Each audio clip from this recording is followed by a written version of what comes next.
Welcome, guys, back to the I Love Wrestling podcast. I'm your host, as always, Justin Woolwine, and today we're welcomed by Jack Sirius. How we doing, my friend? Good. How are you? I'm excited. Um, Something that I've been looking forward to. So I love getting to know you guys, get to know your story, and learn why you love professional wrestling. So I'm glad to get you on here. Hi. Before we dive in, would you like to shout out your social medias, and even any upcoming events you got going towards the end of the year, maybe even the beginning of next year?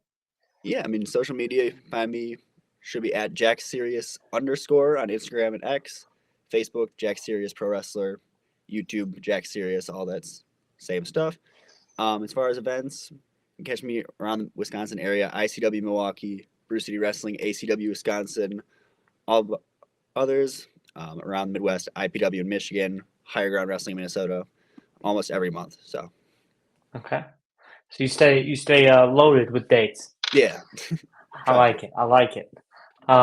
So I mean, as a professional wrestler, as a podcaster for wrestling, we all start off as fans. We got like, there's no other way around it. You don't get in the business or around the business without being a fan of it. So Jack, I'm gonna start with the easiest and probably the most simple question that I'll have for you today. When did you find professional wrestling, and when or what made you fall in love with it? So, the first time I really remember, like, realizing what wrestling was some of the neighbors from down the street that I would play with when I was a kid, probably when I was around like 7 years old.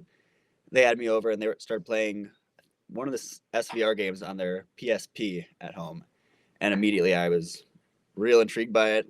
I started playing with them, and like I found the Undertaker and Sheamus and all these characters that I liked in there, and had never seen them before. And then I think we went to the library and I found a WrestleMania DVD where I was like, these people are real. They're not just in the game. So I started watching that and slowly just finding more and more for wrestling. And then over time, obviously, evolves and just goes from there and snowballs. So, I mean, like we all have favorites growing up. Who were some of your favorites on TV or in the game? And then who out of those individuals would you end up maybe taking inspiration from? So when I started, obviously, like I said, Undertaker was the first one that caught my eye and was really like an all-time favorite. No, I don't necessarily take that much inspiration myself from him, but like I feel like as I watched more wrestling as I grew up, that's became more of my style. So when I started wrestling, it's like people I take inspiration from in my actual wrestling now is I see more guys like Chris Hero, Nigel McGuinness, all kinds of anything early 2000s indie wrestling. I'm probably taking something from that, like Chikara's, your IW mid cells, your ROHs, all guys from that era. Okay. And like finding independent wrestling, was that something you found later, or did like when you was diving in to your WWE products and things like that, is it something that you found at that same time? Like Yeah, when so did these come across? it took a few years. At some point I was flipping through channels and found Ring of Honor Okay. on on Saturday nights, and so I started watching that every week. And then it was some point, I think December 2013 would have been the time frame. Um, During Ring of Honor, there was a commercial that aired for a local indie show, and I'd never seen before. They had a bunch of names coming in and all kinds of things, and so I begged my dad to take me, and we went, and that's how pretty much how we found it. And then from there, there's flyers for other promotions, and we find all around the area. But yeah, so my first independent show was Bruce City Wrestling back in 2014. They had for their big 10th anniversary show, and now over 11 years later, now I work for them Okay. up on their 22nd anniversary show. What's that like for you as an adult now? Just, I mean, I know we're jumping ahead a little bit, but as an adult now working for Bruce City, and then thinking back to 11 years ago, watching it as a fan, like what's that journey been like? If you just, I mean, look at it. Yeah, it's always like it's definitely crazy like to think back over the years, like think back going back to all the way back to the 10th anniversary, and that's the first time I'm going as a fan. I have no idea what I'm getting into.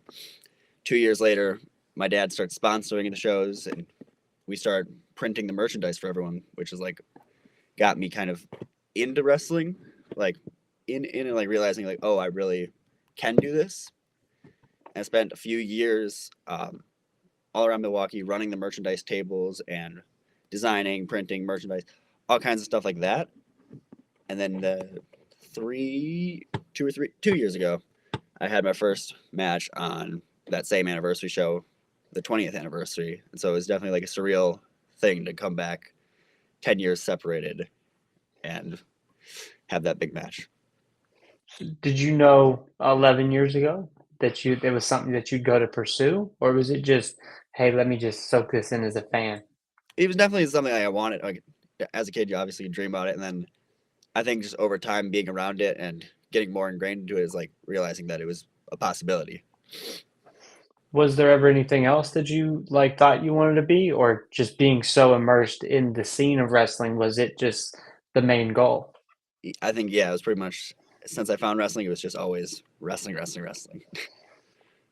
So, like you said, your dad sponsored the shows and you worked merch stands. Is Yeah. that how you ended up finding like your way in as far as like training and things like that, or did you go somewhere else to train?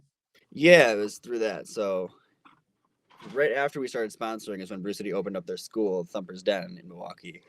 And so obviously doing the shirts and stuff, we knew Frankie and we knew everyone there. So it just was kind of, as soon as they opened, it was kind of a thing of like, well, when I get older, I'm going here. You know, this is now it's a possibility. Now it's real. Now I just have to wait. So, like, how long until you actually started your training process with them? Yeah, so I started training in June of 2023 when I was 19 years old. Okay. And what did that like initial process look like for you? Was it something that it took you a while to adapt to, or was it something that you kind of just kind of found naturally?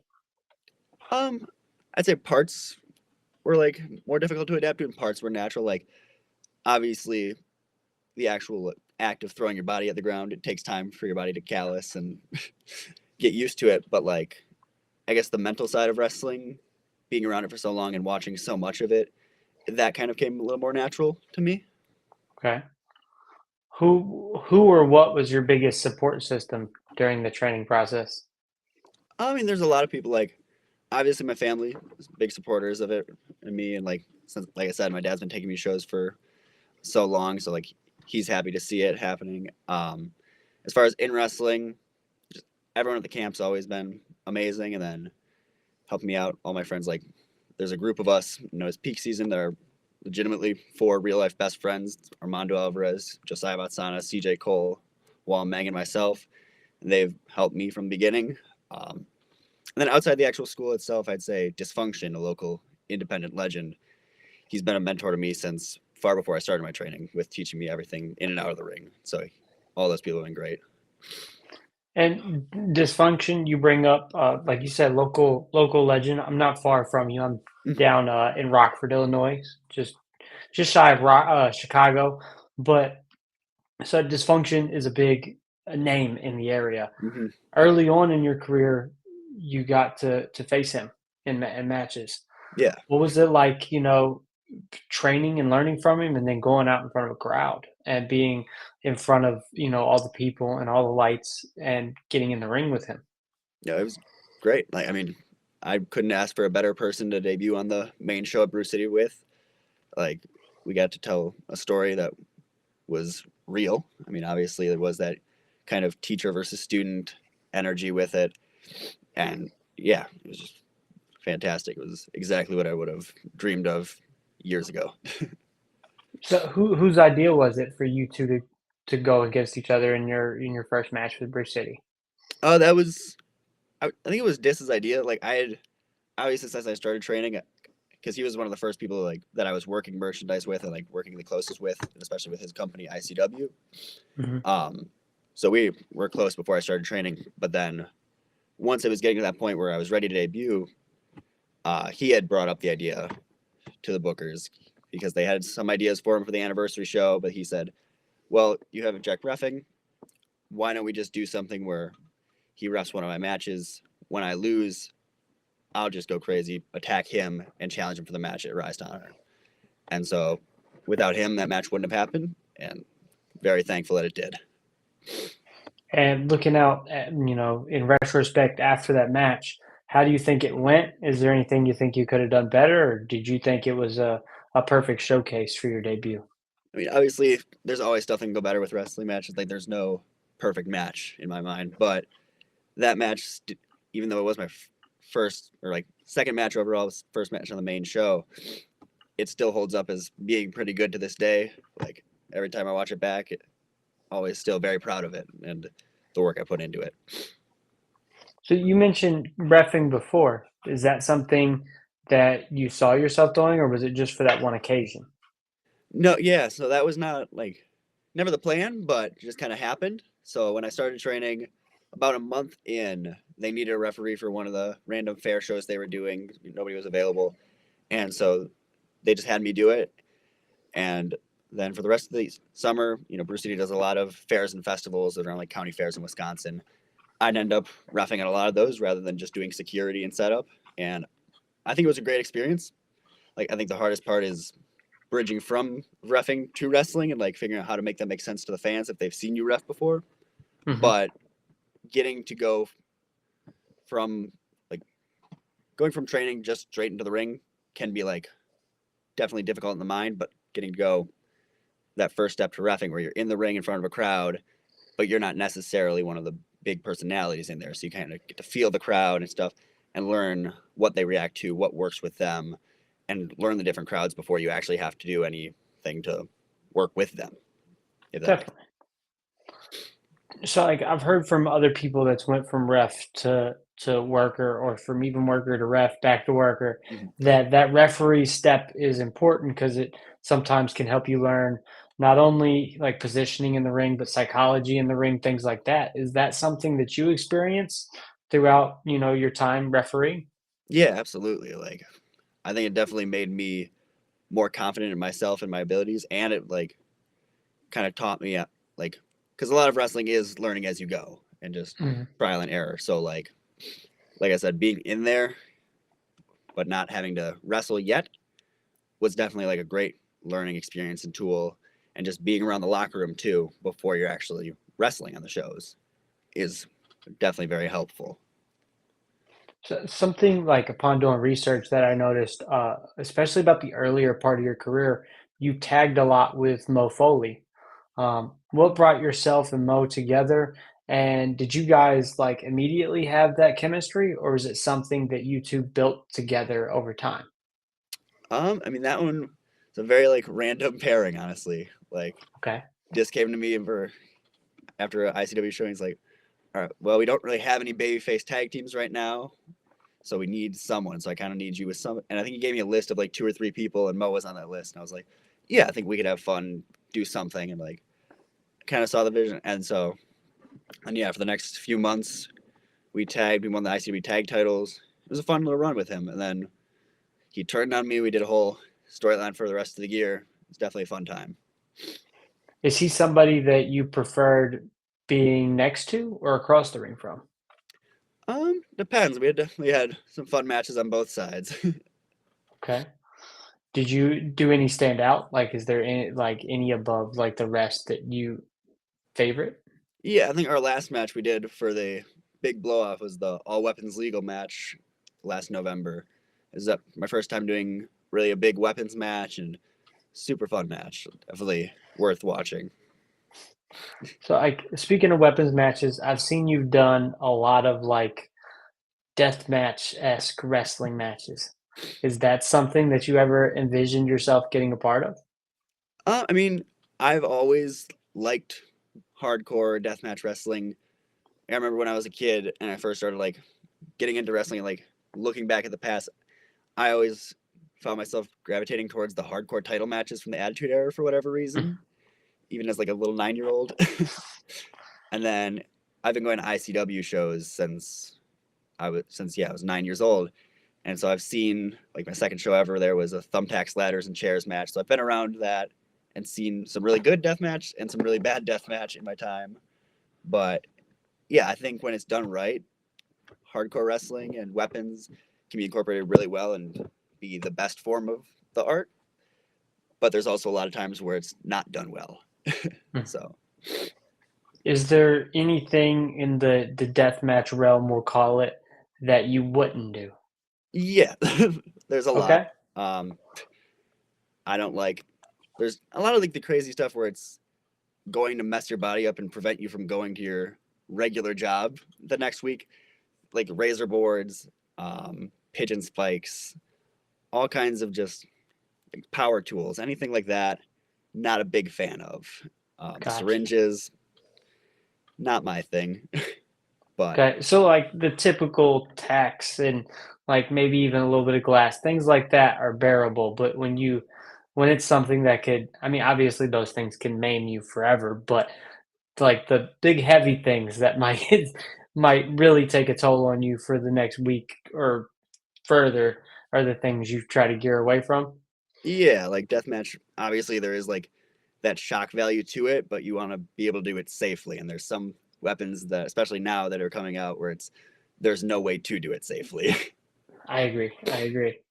Well, I ask about the deathmatch thing because I noticed you took on, I mean, renowned deathmatch specialist Akira, also Mhm. MLW star.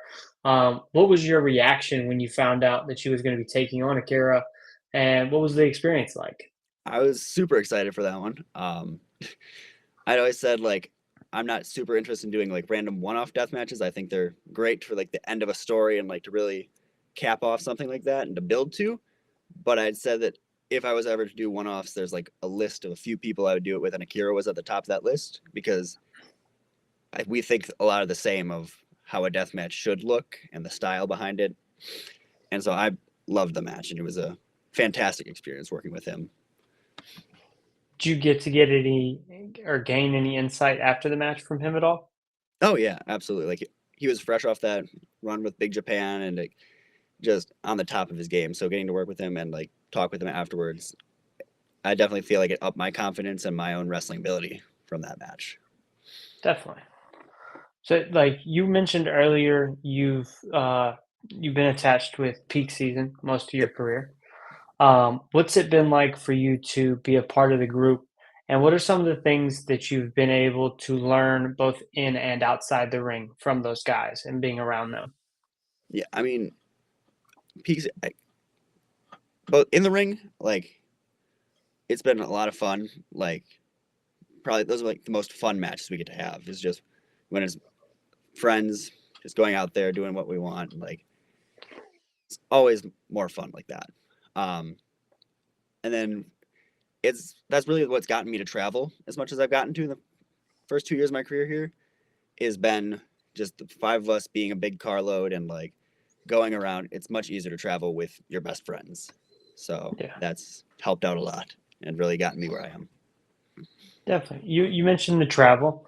I've heard a lot of guys sometimes express the difficulties of getting out there and getting your name out there. I've noticed you've done a lot of work with a variety of different promotions in and around the Wisconsin area. What's your journey been like getting to explore new places, work new places with new faces, and even, in carloads full of familiar faces?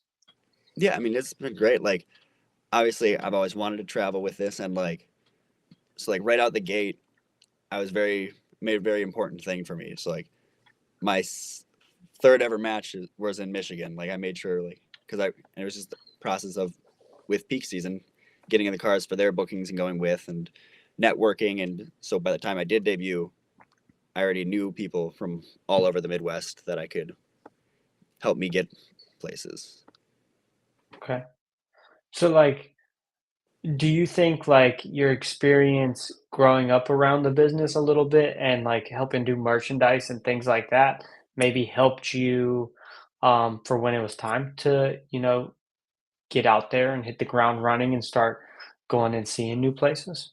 Yeah, definitely. Like I think being around it for so long and like I was definitely just taking it in for all that time and just keeping mental notes of good and bad things to keep in mind. So like because that definitely helped me a lot with like okay seeing like what this guy's doing well kind of copy that when I start seeing what this guy's not doing well make sure you stray away from that kind of things. So like we've talked about some of the places you have worked. Where in like either the surrounding area or even further would you like to work in the future? I mean, I want to get more into Chicago. It's definitely a harder place to break into. I've worked a couple times in Chicago, but then mostly for my Illinois work has been Southern Illinois and surrounding areas. So any promotions in Chicago, definitely want to get into more down there. Um, Up in Minnesota, I work with Higher Ground, and I definitely would love to get to First Wrestling. That's kind of a sister promotion to them. So that would be a big goal. And then in Milwaukee, I've worked for them on a fair show, but I'd love to get on the main shows for Mondo Lucha. That's one of the biggest shows in the state. Okay. Is like going out of the States something that you strive to do? Yeah, absolutely. Like I definitely try to have multiple out of state bookings every month and try to get out there as much as possible. Okay. Have like, I hear a lot of guys saying like they want to go to like a Mexico or a Canada or even the UK or Japan, like any of those places on the list that you'd Oh yeah, like for to, sure. which one sticks out the most? I mean, I think obviously Japan. I'd love to get to Japan. That's one of the biggest goals in my career for like overall long term goals. Because I've always, since I found Japanese wrestling, it's been something I've always loved. And then the UK for sure too, with more British technical style that I've started to love since I started wrestling myself. I was gonna say, is it the styles from either the UK or Japan, or is it the culture that makes you want to try to go over there? I'd say a little bit of both. Okay, okay. So, like, out of like, if we're thinking about it, like, if you had to pick a dream opponent, let's say in Japan or the UK, or like, who would that person be? Oh, that's tough. I guess honestly, probably the one that fits for both Japan and UK is Zack Saber Jr. I think would be. Okay, okay, I like that. So, I mean, so far you're just over a year into your active career, correct? Just hit Or two is it years. just hit 2 years? What's been your favorite match or moment that you are most proud of so far? That's a tough one. I think there's a few. Like obviously the Kira match in Insane Eight was a big one and like the biggest opportunity and one still one of my favorite matches. I'd say if I had to rank two other ones up there, back in February I had two really good matches. One with CJ Cole at ICW that I think was fantastic, and then another with Salem Crane at Brew City, which was one of the first times where I was working heel and really felt confident in the match and like felt like it went really well. Definitely, definitely. So, like, when I know a lot of guys nowadays, like Cody made it cool back in like the mid 2010s to make a list of guys that you'd like to compete against. Do you have a list of guys that you may or may not want to take on in the ring? I don't. I always find it hard to try to figure out like to make that list because there's so many people that like come to mind. That's just I think definitely in the Midwest. There's a few like I want to get a match with Gary J and Aaron Williams. Okay. They're both high up on that list. Eric Dillinger as well, from knowing him from when he used to come back to ICW. So definitely want to get him back to Milwaukee or get down to Indiana by him so that match can happen. Those are Okay. definitely three that are up there. Perfect. I've noticed in your 2 years, you've won a couple championships. Mhm. A lot of guys take that as a badge of honor, or like it's an achievement showing like the company has faith in you, and they want to see you carry the brand, so to speak. Um, how did you feel walking out with those championships? And is it something that you hold near and dear to your heart, or is it something that it's kind of another notch on the belt, so to speak? Yeah, it's always definitely like a big compliment to win a championship and that know that you have the trust in you from the company. And it's definitely a very cool thing, a cool feeling. I can't really explain. Okay, fair enough. Fair enough. We've talked a bit about your dad being a part of the journey, and it resonates with me because my father is a big advocate of the podcast. He's on here all the time. We do live streams and stuff, and probably the biggest supporter What's it been like for you to have him around while you made that transition from fan to now performer? It's definitely been really cool. And like it's definitely interesting because when we first started going to shows, he wasn't a wrestling fan. Like when I was growing up, he didn't care about wrestling. He wasn't into it. It was just kind of my thing. But so like slowly, as we started going to the indie shows, is when he actually started enjoying it and finding stuff that he liked there. And so now, getting to see me wrestle, like I know it makes him very happy and very excited every time. So it's a cool thing. I love it. I love to hear it, especially getting to see that bond. Yeah. I feel like um, you hear a lot in wrestling that parents maybe deter their kids from going, especially when they've been around a lot. You hear a lot of like former wrestlers saying, "Hey, I don't want my kid to get in it." So to hear support is always fun, especially from a parent, because I mean, as children, I think those are the people we seek the most approval of, I guess, for lack of better words. Hmm. So it's cool to see that. Yeah. Um, no, we are at the end of 2025, pretty much. Looking back at this year, what are some of the things you think you did really well at? And what are some of the things that you think you need to work on going into Mhm. 2026? Stuff like, I mean, I'm definitely proud. Like, I think my work has improved and like my confidence in the ring has gotten a lot better. This year, as far as things to improve for next year, I think it's just more getting out there, working better opponents and learning that I can learn from more, and just traveling to new places. That's a lot of what I want to do next year. Okay. I mean, just speaking of what you want to do you have any big goals for next year? Is there something that you like, I don't want to say have to achieve, but like that you really want to try to achieve before, the end of 26?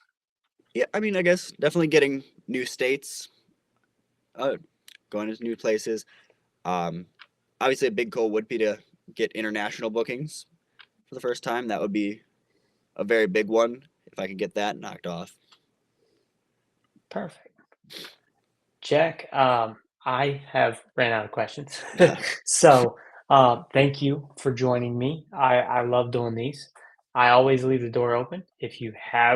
Uh, if you want to come on for a part two, you want to give us a little update, I'd love to have you. So before we go, just in case they missed it at the beginning of the show, would you like to shout out your social medias one more time? Sure. Yeah. So on social media, it should be at Jack Sirius underscore on Instagram and X. YouTube is at Jack Sirius. Facebook, Jack Sirius Pro Wrestler. My merch website is seriousmerch.bigcartel.com. And I believe that covers all of them. So otherwise, my All link right. tree's in the bio and all my social media as well if I missed anything. Perfect. Jack, thank you so much. I'm excited to see what you got going. It looks like you've done a lot of incredible things so far in your career. I'm excited to see what happens next. And hopefully I can make it up to Milwaukee sometime or the Yeah. surrounding area to come check you out, not too far away. Yeah, absolutely. Thank you. Um, of course, with all that said, I always leave the door open for part two. So I'm going to leave this at see you next time. All right.